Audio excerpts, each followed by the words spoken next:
foundations, the canvases available to us, entering the data, and ways to keep it organized. But what about the quality of the data itself? How do we ensure the integrity of data in Excel? The code of conduct for working in Excel is simple. It is merely ensuring the integrity of data. With good quality, reliable data, you will save time, money, making bad decisions, and many headaches. Data is considered to have integrity if it meets 5 characteristics. It is accurate, complete, consistent, compliant, and protected.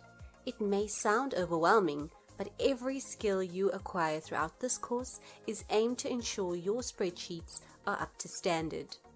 And how I stay motivated is through quotes. This is a really fitting one for our lesson from C.S. Lewis. Integrity is doing the right thing, even when no one is watching. That includes when you are preparing your spreadsheets. You will have learned a few techniques to ensure the consistency of data using the Autofill and Flash tools. Check and remove duplicate records in a data set, and you will know how to create a drop-down list and present data using the outlining tools available in Excel. Lots of information, so ensure you follow along. So it should come as no surprise that our first topic is data integrity. As I mentioned in the introduction, Excel's code of conduct is accuracy, completeness, consistency, compliance, and protection. You will be hearing some of these buzzwords throughout the lesson and practicals, as we will be focusing on ways to ensure that you are proactive in your approach to entering data, and even when checking your spreadsheets after the fact, that you can still pick up those last few errors or inconsistencies. So let's have a look at the first technique. It's one you're already quite familiar with, the autofill. The way to activate the autofill is by hovering over the bottom corner of the active cell. Then you can click, drag, and hold, or double-click to quickly fill a list. This copies data and formulas for you, as we have seen in the previous lessons. But you can also fill a series. So that means if you enter a date or time and use autofill, full series, it will auto-complete the remainder of the dates and times for you. If you enter Sunday in the first active cell and drag the autofill, Excel fills in the remainder of the days of the week for you. Likewise, if you enter January, it will complete the remainder of the months for you. And with numbers, if you enter 1 in a cell and drag it down, it will copy the number 1 to the other rows. However, full series will change it into a number sequence in numerical order. What's great is that the autofill feature also works in any direction. The smarter sister of the autofill is the flash fill. It behaves in a very similar way to the autofill. So how does it work? Well, Excel relies on it being able to identify a pattern, and it then assists you in completing the pattern based on the data you've entered. Sounds quite unbelievable, but it will all make sense when we run through this in Excel. After you've worked on a spreadsheet and you're in the process of reviewing it, depending on the purpose of your spreadsheet, you may want to remove duplicate records. This is a very important check in a spreadsheet where you have asked someone or multiple people to capture data, and there is a risk of the same information being captured twice. There are huge risks attached to duplicate information when it shouldn't be there. It results in bad reporting, skewed results when using graphs, and you will end up making the incorrect decisions if you use bad data. And if users don't trust your data, it could even result in reputational damage. So you can delete duplicate records or the entire row under the Data Tools group and Remove Duplicates option. So let's have a look at these concepts in Excel now. Before we move on to the autofill and flash fill, let's recap the autofill feature first. We have a formula in D2 which multiplies B2 by C2. So if you will remember, we can activate the autofill cursor by hovering over the bottom of the active cell and clicking and dragging the formula down. Because of relative referencing, the formulas have copied correctly. Let's now practice with the days of the week. If we enter Sunday into the active cell, by holding the autofill cursor and dragging, it completes the rest of the days of the week for you. Let's do the same with the months of the year, and you can see it drags it all the way down to December, and you can continue until you require.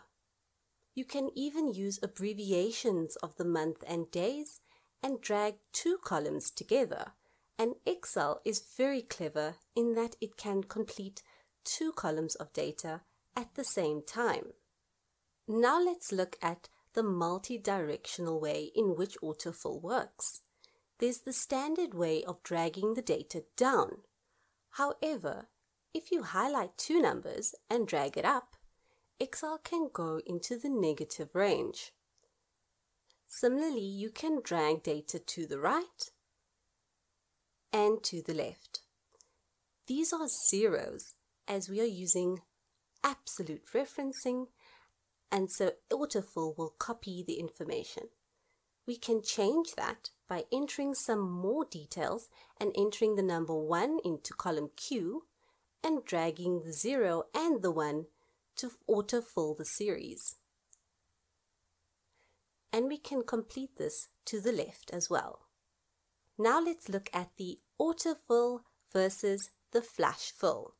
These are very powerful tools that can be used to save a lot of time and ensure the accuracy of data, as you can use the autofill and flash fill features to complete a database. So let's look at how we can do that quickly now. Here we have a database of customers, and it is good practice to allocate a unique ID to each record in the database. So let's go and allocate a record in column B to each of my customers in this database. So I will enter the number 1 and using autofill to drag it down. In the autofill options box, copy cells is the default options, but I'm going to select fill series, and it updates the numbers in numerical order. Under customer ID, I will enter the first customer ID and drag this down. And Excel has already autofilled the series for me. In column D, we have the names of our customers, and I want to split this information into the name and surnames in columns E and F. So we can make use of the flash fill for the first time. So I'll begin by entering the name Kim, and by following the same steps of dragging the autofill cursor, I can select the autofill options box, and this time I'm going to select flash fill. And all our names have been populated. Let's complete the same exercise with the surname, and this time I'm going to hold the right click and drag. And in this dialog box, select flash fill. This is option 2 for accessing the flash fill feature. In column G, we have the addresses for our customers, and again I want to extract certain information. So I will enter the zip code into column H. And for our third option, the keyboard shortcut is Control E. Next, for the city, I'm going to enter the first city, being Seattle, and in the next row I'm going to start typing Springfield and watch as Excel makes a few suggestions once it identifies the pattern. We can hit enter to then accept these suggestions as correct. And the last really handy trick is you can use Flashfill to apply formatting to certain columns within your data. If I want to create a unique ID comprising the name in capital letters, the surname, the first letter of the surname, as well as the city, I can enter that into column J in the first active cell. Now let's use our old school method of navigating to find the Flashfill command in the Data Tools group, and with a click of a button, our formatting is copied to the rest of the cells. I think you will agree that was a very efficient way in which to complete a database. But let's format our heading. A quick trick is to apply cell styles. These are pre-designed cell styles that are available to ensure your formatting is consistent. So you can make use of this at any point. It is especially useful for data modeling to ensure that your formatting stays consistent. So for the time being, let's select a themed cell style, and in a later lesson we will discuss customizing our cell styles. Do you recognize this database? It is the same database with a bit more information. If we inspect column D, you'll notice there is a duplicate. Terry Adams appears twice. Upon closer inspection, you'll see there are 3 duplicates, Alice and Isaac. So in order to remove the duplicates, we can highlight the column and in the Data tab, select Remove Duplicates. You can expand your selection, but for now, we will continue with the current selection and you can select Remove. In this dialog box, ensure that your data as headers has been ticked, and we will select the contact column and click OK. Excel gives us a message to say that 3 duplicate values have in fact been found and removed, and 10 unique values remain.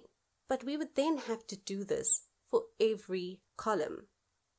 Instead, we can highlight the entire database, and by completing the same exercise, deselect all the columns as we want Excel to check for duplicates in the contact column. So we'll activate that and select OK. Again, we see the same message, and Excel has done the work for us of deleting the entire row, leaving our database far more accurate and complete. In summary, make sure you understand the difference between the Flashfill and Autofill features. Did you count how many ways there were to access Flashfill? We are super spoiled for choice as there are 5 ways. You have also learned a quick method of formatting cells and how to mitigate the risks of dubious duplicates by deleting them. Have you had your fill yet? I thought not. Let's hand over to Morpheus quickly so you can answer this question. The Autofill and Flashfill features are the same, true or false? While you're thinking about that, some food for thought is that based on a study conducted, monetary losses to organizations as a result of fraud decrease by 54% on average as a result of proactive data monitoring and analysis. Now, isn't that motivating to uphold Excel's code of conduct? 2 of those features that help in this instance are the Autofill and Flashfill, which are in fact different techniques, but with similar characteristics, making the statement false. Now let's jump into another proactive technique for entering accurate and consistent data with data validation. Excel has a built-in tool with a couple of options to check the validity of data as it is being entered. The drop-down list we're going to be looking at also controls the data being entered. By controlling this, it ensures that the spelling and validity of the items entered are free of errors such as spelling mistakes, and is in the correct format. If the entry is identified as invalid by Excel, an alert pops up and you can even customize the error messages, but more on that in the next module. One of the validation tools we're going to be looking at is the drop-down list. This limits users to only selecting what is available in that list. But before we do that, I hope you're looking forward to learning about proofing tools and how to group as well as ungroup data, which are still to come in this lesson. And because we work with the text data type and we're human, our spreadsheets are prone to spelling mistakes. As a quick overall check, you can use the spell check in the Review tab, or make use of the keyboard shortcut F7 to access this feature. If you're creating column headings and need a more appropriate word, you can use the thesaurus or Shift and F7 to access the list of suggested synonyms. The new kid on the block is the Workbook Statistics feature. This also operates like the word count feature in the Microsoft application Word and provides you with insights into your worksheet and workbook. And we will see how this will help with checking the integrity of your data in just a moment. Do you remember this data? It should look familiar to you. It is our sales data per month. Let's enter the remainder of the months by typing the first letter, and Excel will suggest the month that you wish to enter. If we want to accept April, hit enter and we can move to the next cell. By holding Alt and the down arrow, Excel creates a list of the unique items in that column. So you can select April. You can also add to this list by typing in the next month, and by holding Alt and the down arrow, Excel has added May to our automatic drop-down list. Now let's see what else is in the table. If we inspect column D, you can see the items. The spelling of the items is riddled with errors. Imagine trying to use these in a SUMIF formula. So one solution that we have to fix this is we can check the spelling. And you can update the spelling for each item, but this would require you to check every word in your spreadsheet. A much faster way is if we create a drop-down list. But first, we need to store the list somewhere, so we can select Arrange within this worksheet or create it on a separate worksheet. So I'm going to enter the list in column M and add the items that I will allow people to enter into column D. This will ensure that people do not add items incorrectly, such as staplers, and it avoids the spelling mistakes. To enter the drop-down list, select the first cell in column D, and in the Data Tools, select Data Validation. In this dialog box, you can specify what criteria you will allow. We will allow a list and then select the source containing the items that we will allow people to select from. Do not include the heading and hit OK. Now you can select from the items we have specified, and it maintains the integrity of the spelling. You can then copy this drop-down list to the remainder of the rows in your table, and then proceed to select the correct items for each record. The benefit is if you try and enter any other item that is not present in your list, Excel first validates the information you're trying to enter before it accepts it into a cell. Now let's look at the Workbook Statistics to check the completeness of our data. So in the Review tab, selecting the Workbook Statistics, you can immediately spot the gremlin. It says the end of our worksheet is AS65. And you can see there are no tables or formulas in our worksheet currently. So let's go to AS65 and we find a surprise. This could very well happen in real life. So we'll get rid of that and let's proceed to convert our data into a table, which we are fairly familiar with, and include a total row, which adds a formula into our spreadsheet. If we check the Workbook Statistics now,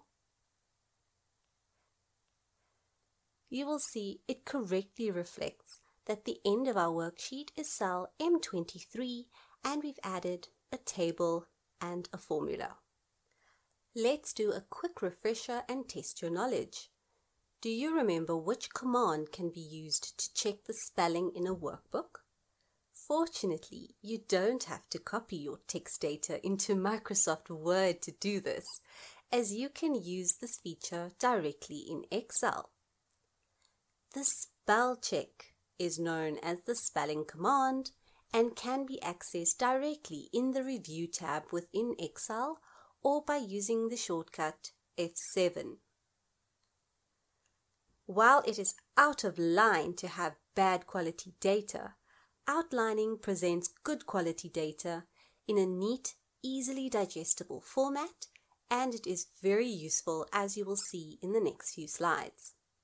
You can group rows or columns or both if required, and you can do this manually by highlighting the areas you want to keep together and inserting a grouping, which creates a section in the workbook. This is a cleaner option to hiding rows and columns, as hiding them makes it difficult to keep track of your data. And of course, if you can group, you can also ungroup. You can add in up to 8 levels of groupings, and this might be a bit hard to imagine, so you will see the levels in the practical shortly.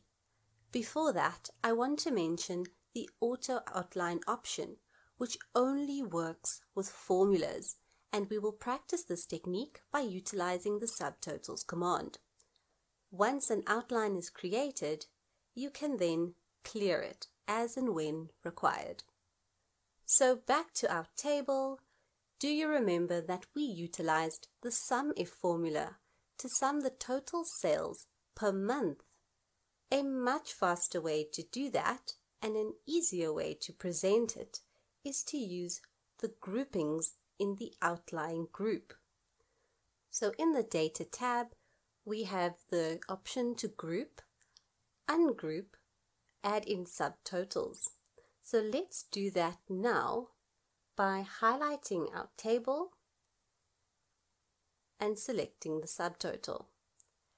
At each change in month, we want to add in the sum function, and there are also the other options that are very familiar to you: count, average, max, and min.